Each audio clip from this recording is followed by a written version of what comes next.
Hey guys, welcome back. So today we're in Daytona, Florida on vacation. Bike week's going on, but I don't really ride motorcycles. I like to shoot guns. I'm out here hanging out with some of my friends from Shotgun News and Guns and Ammo, and we got a lot of cool stuff in store for you guys. Let's get started.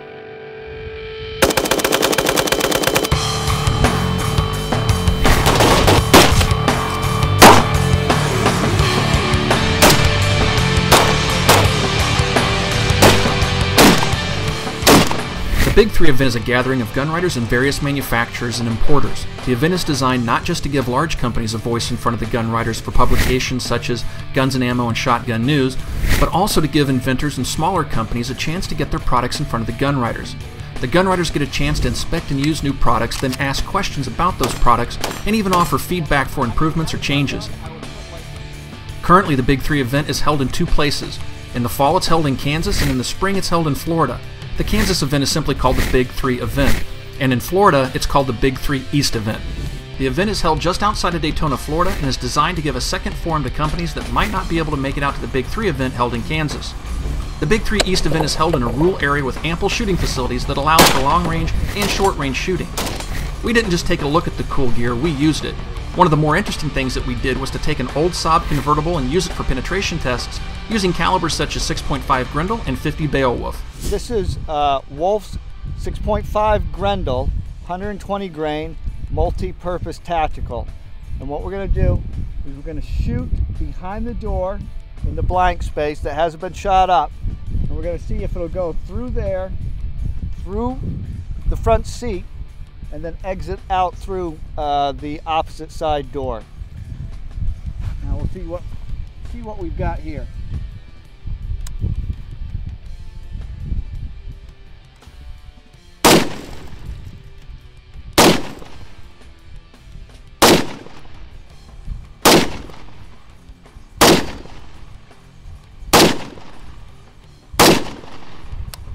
Okay, and I spaced those shots out, okay, to give extra space so that each individual round will have to go through stuff.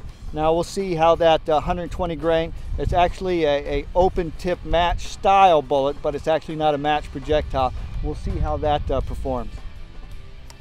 Okay, now we went through, tore the snot out of that seat, okay. If you look over here, we got penetration. Full penetration here. Then you can see we chewed the seat all apart. The 6.5 Grendel penetrated the door, seats, and then came to rest at the lower passenger side dash, striking the passenger side door pillar where it came to an abrupt stop.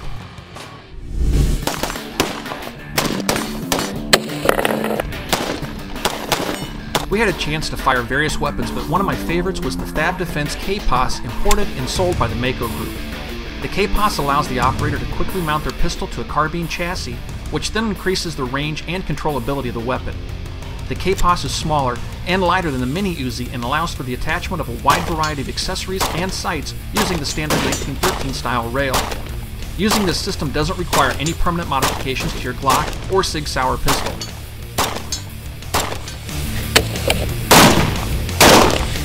The Mako Group not only brought out weapons and accessories, but they also brought out Garrett Machine. Garrett is a former IDF soldier and a member of the highly elite Duv-Devan unit. Duv-Devan means poison cherry in Hebrew. It means they are on top, or the top of the military hierarchy. In other words, they're the best. Duv-Devan's mission was to go undercover into militant areas of the West Bank, identify and eliminate threats.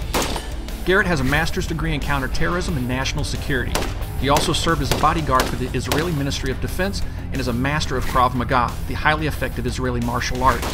Garrett also appeared on Season 1, Episode 6 of the Discovery Channel's One Man Army television show. I'm here with Garrett from Mako Defense. Mako Defense is the training division of the Mako Group. We featured some of the Mako Group's products in some of our previous videos. What Garrett is going to show us is some of the Israeli methods for disarming an armed assailant. This is some Krav Maga type hand-to-hand combat. Garrett, would you like to show us what you have? Sure. We'll go through a few typical scenarios. The first typical scenario is the person is holding the gun, pointing it to your center mass. They're telling you, whatever it is, give me your money, get in the car, I'm going to kill you. First thing you want to do is you want to put your hands up because that's natural. Play humble.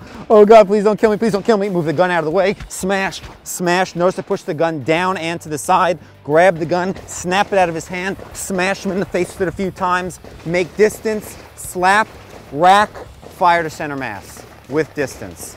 In another scenario, if he has the gun, for example, here to my side type of thing, he came up to me at the ATM, whatever it is, it doesn't make a difference if he puts it here or if it ends up over here. The technique I'm going to use is exactly the same. First thing I'm going to do is get off the line of fire, trap the gun against my body, smash him with an elbow in the face, grab the weapon, break it out, smash, smash, make distance, slap, rack, fire to center mass from distance. In another technique, here, you can come over here, please. Thank you. In another technique, he has the weapon to my head. He has it to the side of my head. He's holding it there. Again, I'm going to put my hands up now.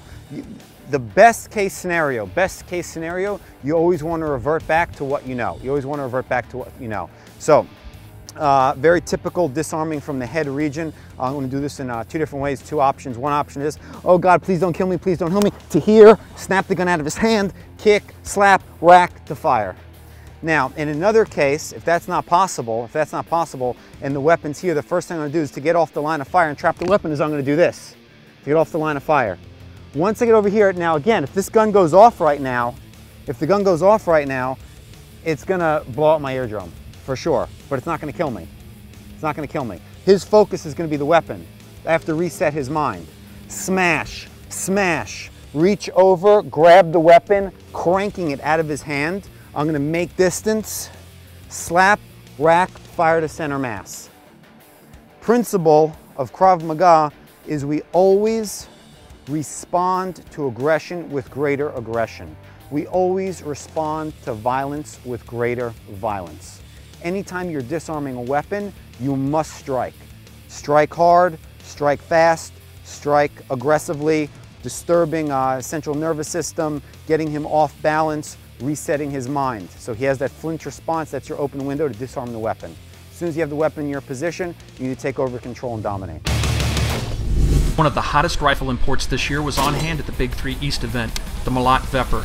I recently reviewed the 7.62x54R Vepr and found it to be an outstanding rifle. At the Big 3 East event, I was able to see all of the Vepr offerings, including the 5.45x39, the 7.62x39, 308, and 54R variants. The Vepr is being imported by Wolf Performance Arms and Ammunition. The Vepr is the highest quality AK on the US market. It features a 1.5mm thick receiver, an RPK style trunnion for rigidity and strength, and a heavier chrome lined barrel than your standard AK variant. Not only is the barrel chrome lined, so is the gas block all the way back to the front trunnion on the rifle, a feature not often found on other AKs on the market.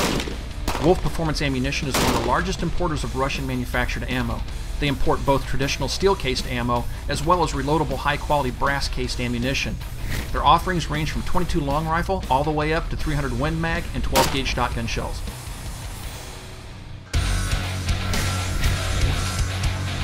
One of the main reasons the Big 3 event was started was to give small entrepreneurs and inventors a venue to get their products in front of some of the biggest names in the gun writing community.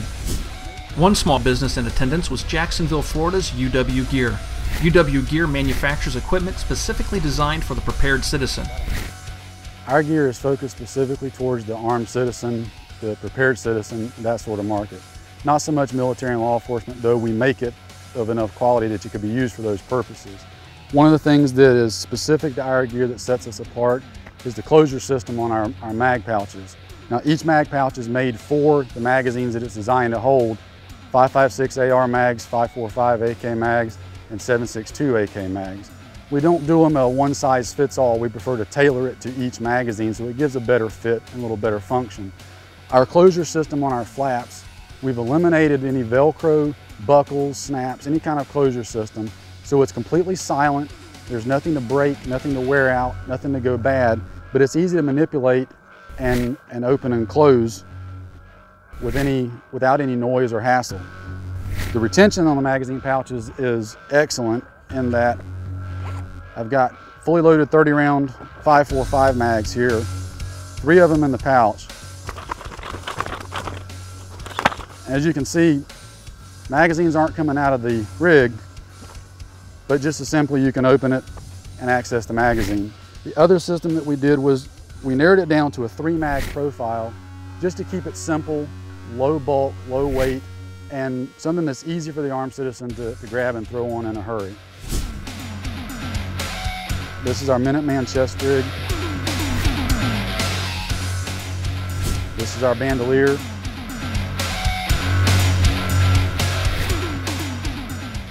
We're also doing individual mag pouches with our flap system on it. So keep an eye on the website and we'll be getting more stuff up as we bring it out. Bushnell's Tactical Division was on hand to showcase some of their high-end tactical scopes, which are gaining in popularity in military and civilian long-range shooting circles. They also brought out some laser rangefinders, which are integrated into binoculars, which were quite impressive. They also had on hand Bushnell's Tactical Tripod that can be used to mount sniper rifles or spotting scopes. Another ballistic test we conducted against the Saab convertible was to see how much damage a 300 grain 50 caliber Beowulf round would cause to the engine after being fired through the front quarter panel of the car.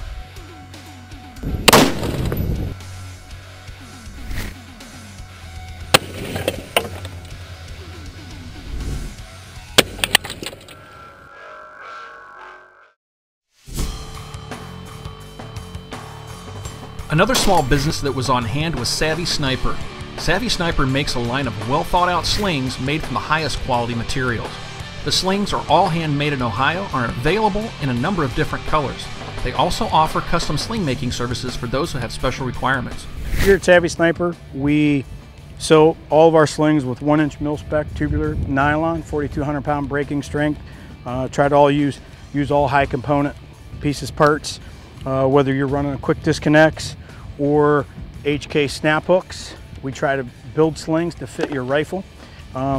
Most of our design works on a quick adjust buckle, 1 finger, 1 thumb, opens it up, it stops, doesn't come open.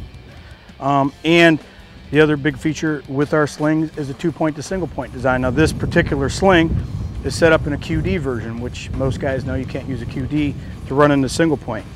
All we do is simply pull this little sleeve back. We have an HK snap hook hidden there, and we can bring it over and lock it into single point. Bring it back and adjust it. Our sling is high and running. We have a quick disconnect buckle built in the sling. It's a Nexus military grade buckle, 300 pound breaking strength. So you can jet your rifle. We can roll the sling back into 2-point and lock the bungee down. We put 11-inch piece of elastic in the sling, sew it down, double stitch it, so it only stretches 8 inches, and then you're on the breaking strength webbing. Some of the other features that we've started doing here at Savvy Sniper is building slings with Cobra buckles. We had a lot of requests from some of our SF guys to build an all-metal, truly bomber sling that won't fall apart under any conditions. We use all steel metal loop locks, Austria-Alpine, tri-glides, 9K breaking strength, as well as the buckle, which still is quick disconnect, double side release, so any pressure on the buckle, it won't break. And our standard snap hook sling, which snap hooks clip in, clip to the rear, the same quick adjust, and then it's as quick as rolling it off and clipping it in a single point. Same as the sling before, and clipping it back in. And we try to feature all the military colors, whether it's coyote, foliage, OD green, and black. They're all built by me, handmade in Ohio, and we've tried to turn out some pretty good products. So hopefully you check us out at SavvySniper.com.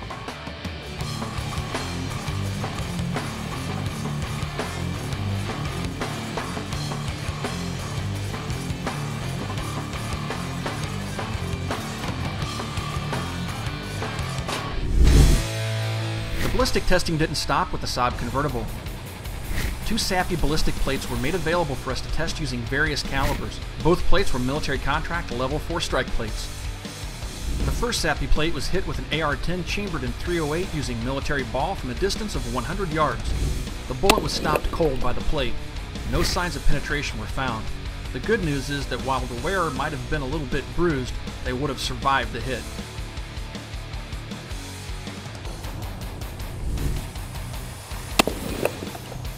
The The second SAPI plate was hit with a 7.62 by 54R military ball round fired by David Foriter. We have a Vepr in 7.62 by 54R with 148 grain full metal jacket from Wolf Performance Ammunition and Arms. We are going to be shooting a level 4 SAPI plate at 100 yards, and we're going to see what effect the 148 grain FMJ has on it. And we're going to do it old school with iron sight.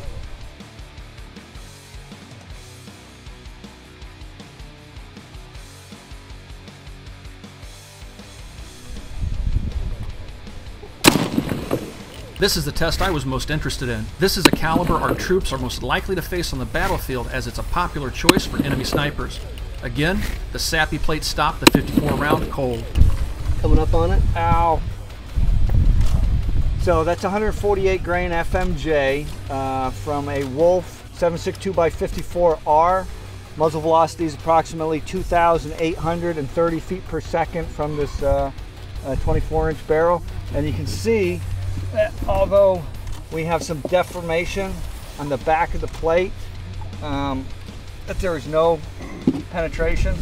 Next, we fired 10 rounds of M855 green tip 5.56mm ammo from an M4 rifle into the same plate that took a hit from the 7.62 by 54R.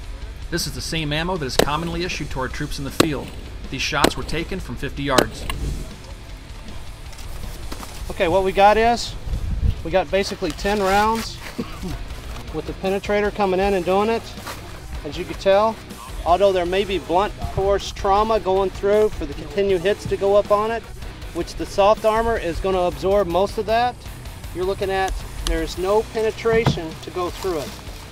It destroyed the ceramic inside, but there's no penetration as far as completely going through.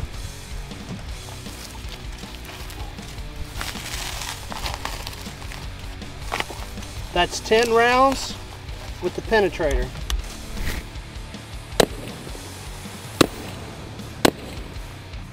None of them went through. So this guy right here is still alive walking around. He's not happy, but he's still alive walking around. Another interesting item we got some trigger time with was a system that allowed users to manipulate AK magazines in and out of the rifle much like you would an AR-15. The device requires no modification to the host AK rifle and can be removed without tools. The magazines used for the prototype were slightly modified TAPCO magazines. To release the magazine, you simply push the mag release button like on an AR-15, the mag drops clear of the rifle, you insert a new magazine and go. No rocking of the magazine is required.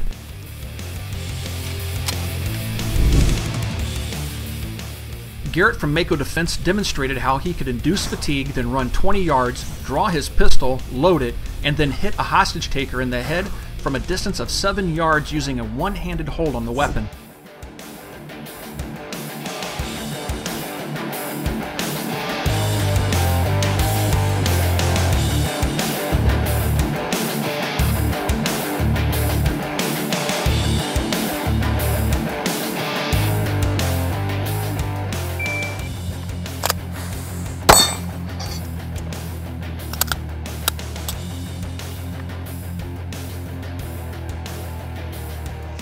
Okay,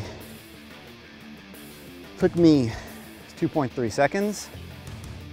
So that was 72-pound kettlebell, 10 American style as they're called overhead swings, jumped down, ran about, I guess, 20 meters, came to the firing line. Firing line is 7 meters from my target, hostage style target on steel. Draw, charge, point, one hand, one bullet to the terrorist head, 2.3 seconds. I hope you guys enjoyed this inside look at the Big 3 event East. We had a great time out here this week. We got to talk to some really interesting industry folks, tested out some new weapons, some new ammo. We did some tests with different calibers of ammunition against a car, some deflection tests against glass, even some SAPI plate tests with various calibers. A good time was had by all. I hope you guys enjoyed the video. If you have any questions about this video, you can ask those questions on our Facebook page. You can find us on Facebook at www.facebook.com/military arms. Thanks for watching, everybody, and thanks for those subs.